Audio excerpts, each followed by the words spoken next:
Hello, everyone. So, our topic of discussion for today is the types of groups. So, to begin with, we have the primary and secondary groups.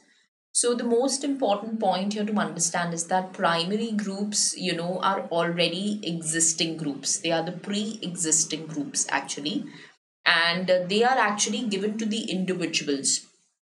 And when we talk about secondary groups, these are those groups which we actually can join by our own choice.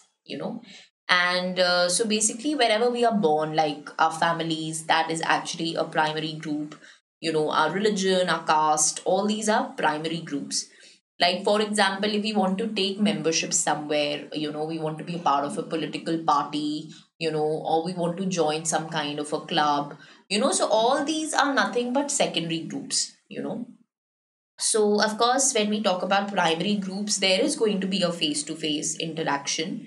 And members, in case of primary groups, are having a very close proximity. And the emotional bonds are also quite strong and, we're quite nurtured. And primary groups, if we see, they are very quite central to individuals' functioning, and they are also responsible in order to kind of enhance these values, ideals, especially during the early stages of development. When we talk about secondary groups, relationships there are very indirect, impersonal, and also people don't really meet quite often. So, very less frequently people meet, interact, and the relationships are very indirect here, impersonal. And of course, members. They do not really have an option to choose when it comes to primary groups, because they are pre existing groups or they're already a part of those groups. But of course, in case of secondary groups, they're absolutely free to join or to kind of even leave and join another group actually. So then, of course, we have the next, which talks about the formal and informal groups.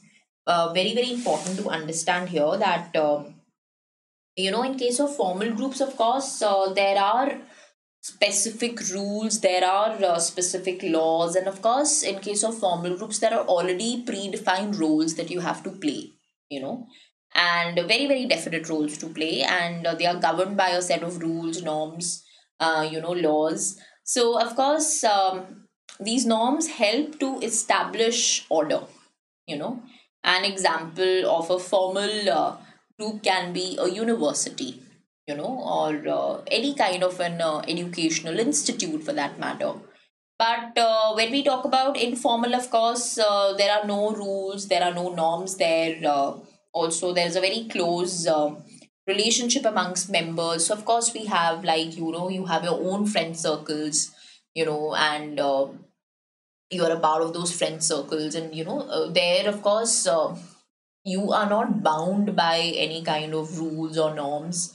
You can just be yourself, and of course, it's governed by your own personal relationships there. And of course, then next we have is the in group and out group.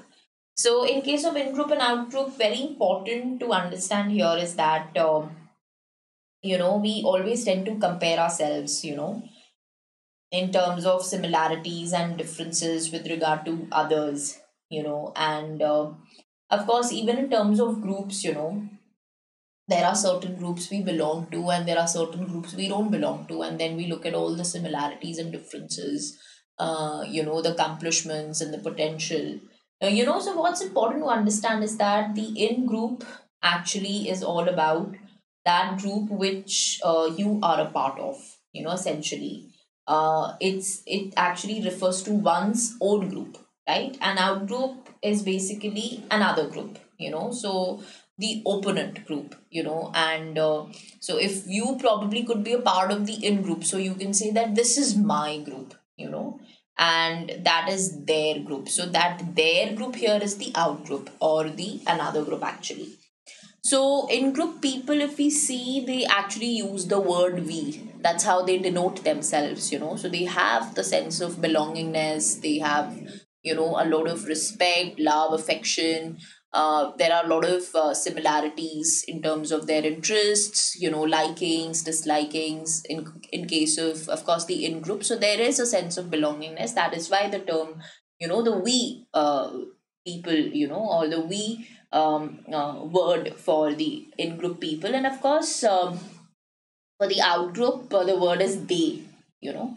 So one is actually trying to categorize people in terms of how similar or different probably they are from you, and of course, in group people, they are very similar, to one another in terms of their views, in terms of their most desirable traits, their viewpoints, ways of thinking. A lot of similarities are there, and outgroup people, they are actually viewed very differently, and you also tend to sometimes, view the members of the other group in a very negative way, in comparison to the in group people. And of course, these perceptions definitely affect our social lives.